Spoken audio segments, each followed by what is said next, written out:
Welcome to my channel Sparkle Mind. Sparkle Mind சேனலுக்கு அனைவரையும் வரவேற்கிறேன்.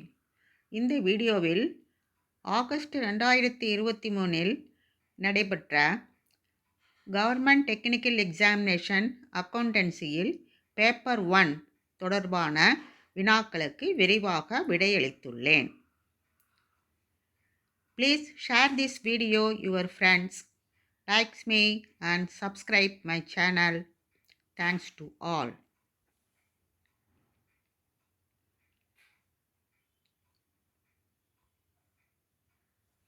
ஆகஸ்ட் 2023 இதில் 5 கொஸ்டின்ஸ் இருக்கும். ஃபஸ்ட்டு கொஸ்டின்ஸ் தேரி ஏபிசிடிஇ என்ற 5 சப்டிவிஷனில் ஏதாவது 3 கேள்விகளுக்கு நம்ம பதிலளிக்கணும். So first question, enumerate the methods of computing interest under hire purchase system. Hire purchase சிஸ்டத்தில் இன்ட்ரெஸ்ட் எப்படி கால்குலேட் பண்ணுறது, இன்ட்ரெஸ்ட் கால்குலேட் பண்ணுற மெத்தட்ஸ்களை பற்றி கேட்குறாங்க.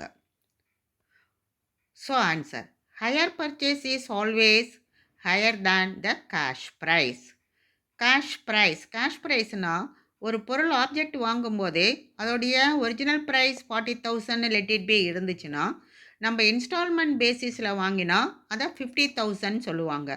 ஸோ இம்மிடியட்டாக கேஷ் பேமெண்ட் பண்ணி வாங்கினா 40,000, ஸோ நம்ம இன்ஸ்டால்மெண்ட் பேசிஸில் வாங்கினா அது 50,000.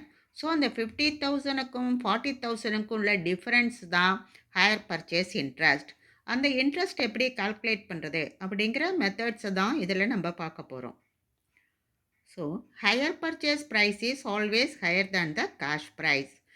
Higher purchase price includes cash price of the goods and the interest payable. Interest included in each installment can be ascertained by making necessary calculations under the following circumstances. So அந்த instalment amount அப்போ 50,000னா 50,000 10 months இன்ஸ்டால்மெண்ட்னா ஒரு இன்ஸ்டால்மெண்ட்டில் we have to give 5,000 rupees. அந்த 5,000 rupeesக்குள்ளே அந்த ஆப்ஜெக்டோடைய principal அமௌண்ட்டும் இருக்கும், இன்ட்ரெஸ்ட்டும் இருக்கும். So principal plus interest தான் instalment price.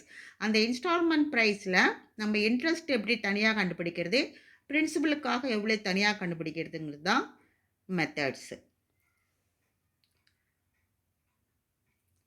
Case 1, when the rate of interest, the cash price and the installments are given. Second method, when the rate of interest is not given. Third one, when the total cash price is not given. Fourth one, when the installment price is not given. Fifth one, when cash price is calculated by annuity method. So 5 மெத்தடில் நம்ம இன்ட்ரெஸ்ட்டை calculate பண்ணலாம். First மெத்தடில் all details are there given. Interest எவ்வளவு, cash price எவ்வளவு, instalments எவ்வளவு, everything கொடுத்துருப்பாங்க. So number of இன்ஸ்டால்மெண்ட்ஸும் இன்ஸ்டால்மெண்ட் அமௌண்ட்டும் கொடுத்துருந்தோம். நம்ம instalment into number of instalment into அமௌண்ட்டை மல்டிப்ளை பண்ணால் we get the higher purchase price. In case certain கேசஸில் டவுன் பேமெண்ட்டும் இருக்கும். டவுன் பேமெண்ட்னா இம்மிடியட்டாக நம்ம கொடுக்குற காசு down payment. Down payment is also treated as a instalment price but it has no interest.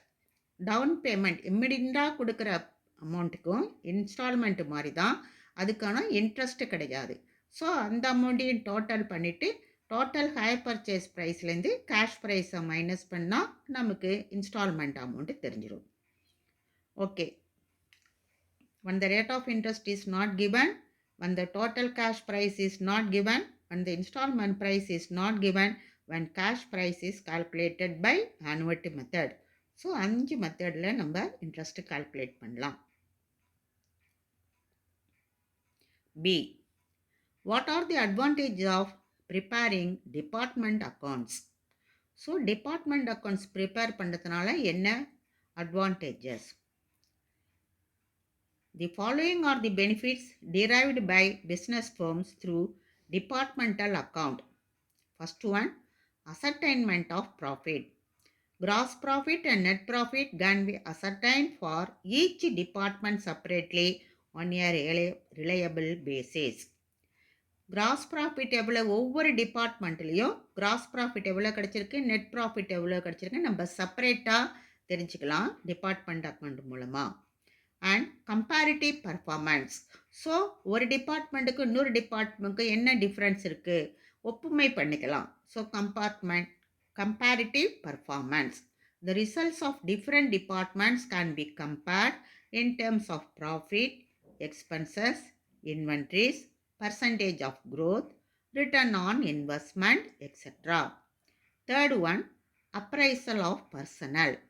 Individuals responsible for improved results or decline in performance can be identified. This is useful in implementing incentive systems. So ஒரு டிபார்ட்மெண்ட்டில் நல்லா marketing பண்ணினாங்கன்னா அங்கே market பண்ணால் benefit ஜாஸ்தியாக கிடச்சிருக்கும். So மார்க்கெட்டுக்கு யார் இன்ட்ரெஸ்டாக இருந்தாங்களோ அவங்களுக்கு இன்சென்டிவ் கொடுக்கலாம். இன்னொரு டிபார்ட்மெண்ட்டில் எப்படி மார்க்கெட்டிங் ஏன் டல்லாக இருக்குது அப்படின்னு பார்த்து அங்கே நம்ம ரெக்டிஃபை பண்ணலாம். So appraisal of personnel. And then remedial measure. Areas of poor performance can be identified for implementing remedial measures. If situation warrants, decisions to discontinue some products or closing a department may be taken accurately. Remedial measure. So நம்ம பாதுகாப்பாக என்ன பண்ணலான்னா performance பார்க்கலாம்.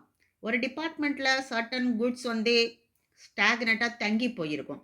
அது தங்கி போனதுக்கு reason என்ன, so அந்த ரீசன் என்ன, இது மார்க்கெட்டில் செல்லுபடி ஆகுமா போகாதான் நம்ம கால்குலேட் பண்ணி ஸோ அதுக்கு பதிலாக ஃப்ரெஷ்ஷாக வேறு பிஸ்னஸ் ஸ்டார்ட் பண்ணலாமா அல்லது இந்த பிஸ்னஸோடைய ப்ராடக்டை இம்ப்ரூவ் பண்ணலாமா அப்படிங்கலாம் நம்ம ரெமிடியல் மெஷர்ஸ் பார்க்கலாம். Expansion and diversification. Decisions to expand and diversity profitable lines of business become easier. Expansion. So இந்த மார்க்கெட் நல்லா நடக்கிறது, நிறையா ப்ராஃபிட் வருது, இந்த ப்ராடக்ட்டுக்கு நிறையா நமக்கு சப்போர்ட் இருக்குன்னா இந்த பிஸ்னஸை நம்ம எக்ஸ்பான்ஷன் பண்ணலாம். இல்லை இந்த ப்ராடக்ட் மார்க்கெட்டு டல்லாக இருக்குன்னா நம்ம ரெடியூஸ் பண்ணிக்கலாம், டைவர்சிஃபிகேஷன் பண்ணலாம். Policy formulation.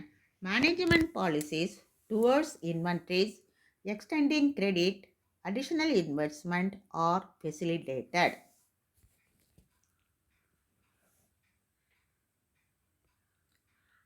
Third one, C.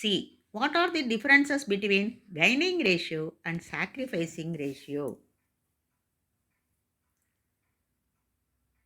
Sacrificing ratio விட்டு கொடுக்கறது, தன்னுடைய ஷேரை விட்டு கொடுக்குறோம். ஷேரை விட்டு கொடுக்கறது தான் சாக்ரிஃபைசிங் ரேஷியோ. எப்போ ஷேரை விட்டு கொடுப்பாங்க, those who are admitted, a new partner admit பண்ணும்போது நம்மளுடைய எக்ஸிஸ்டிங் பார்ட்னர்ஸ் அவங்களுடைய ஷேரை கொஞ்சம் பார்ட் ஆஃப் தி ஷேரை சாக்ரிஃபைஸ் பண்ணணும். கைனிங் ரேஷியோனா இன்கேஸ் ஆஃப் ரிட்டையர்மெண்ட், ஒரு பார்ட்னர் பிஸ்னஸை விட்டு விலகிறேன்னா அவருடைய ஷேரை ரிமைனிங் பார்ட்னர்ஸ் என்ன பண்ணிப்பாங்க, அப்சார்ப் பண்ணிப்பாங்க. They are gaining. So meaning, it is the ratio at which old partners surrender a part of their old shares in favor of incoming partner. Gaining ratio. It is the ratio at which the continuing partners take up the retiring partner's share. Purpose. It is calculated to determine the amount of compensation to be given to the old partners by the incoming partner. So இப்போ new partner admit பண்ணால் அவங்களுடைய share of profit கொடுக்கறதுக்கு the new partner certain compensation கொடுக்கணும். அந்த compensation தான் share of goodwill. அந்த goodwill எவ்வளோ percentage கொடுக்கணுங்கிறதுக்கு யார் those who are sacrificed the shares will get only the compensation. So அந்த காம்பன்சேஷன் கால்குலேட் பண்ணுறதுக்கு sacrificing ratio important. Like that, ஒரு பார்ட்னர் ரிட்டையர் ஆகி போச்சுன்னா அவருடைய ஷேரை நம்மகிட்ட கொடுக்குறாங்க கைனிங் பண்ணுறதுனால, கைனிங் பார்ட்னர் அவருக்கு ஒரு காம்பன்சேஷன் ரிட்டையரிங் பார்ட்னருக்கு கொடுக்கணும்.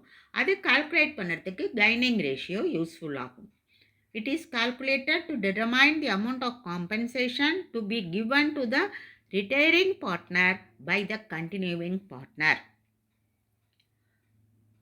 When calculated, it is calculated at the time of admitting a person as new partner.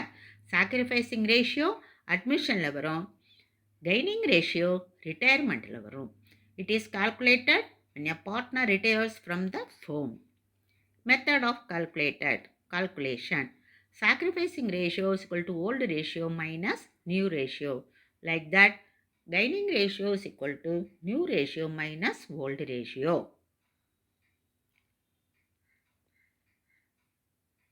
Question number D.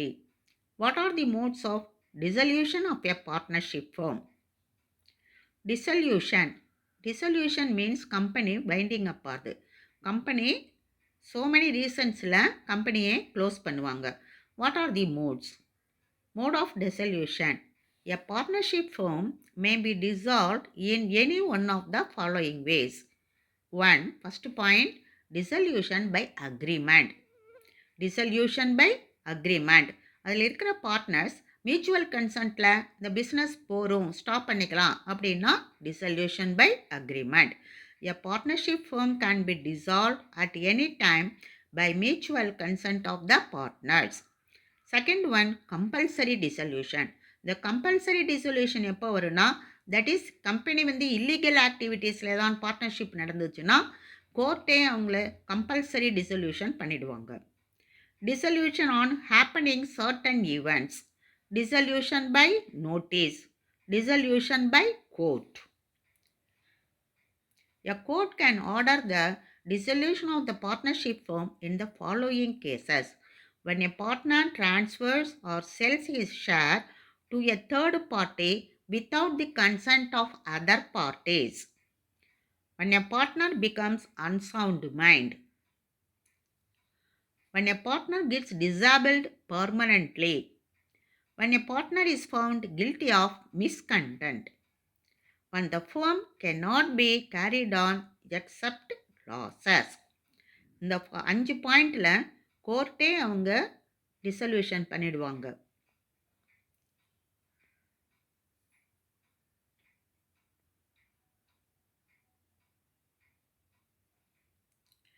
ஒரு பார்ட்னர் எக்ஸிஸ்டிங் பார்ட்னர்ஸ்க்கு தெரியாமல் அந்த கம்பெனியோட ஷேரை ட்ரான்ஸ்ஃபர் பண்ணாலோ விற்றாலோ அந்த கோர்ட்டு அவங்களையே டிசல்யூஷன் பண்ணிடும். when a partner become unsound மைண்டுனா அவனோட புத்தி சுவாதீனம் இல்லாமல் இருக்கிறது. அப்படி இருந்துச்சுன்னா டிசல்யூஷன் ஆகும்.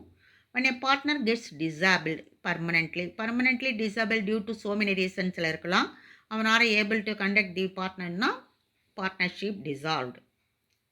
So guilty of misconduct illegal ஆக்டிவிட்டீஸில் இருந்தாலும் க்ளோஸ் பண்ணிக்கிறாங்க. when the firm cannot be carried on except losses. அந்த firm throughout the year every year வந்து லாஸ்லேயே ஓடி இருந்தாலும் டியூ டு லாஸ் கம்பெனி வந்து பார்ட்னர்ஷிப் டிசால்வ் ஆகிடும்.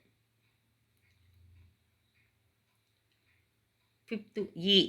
What are the differences between single entry system and double entry system?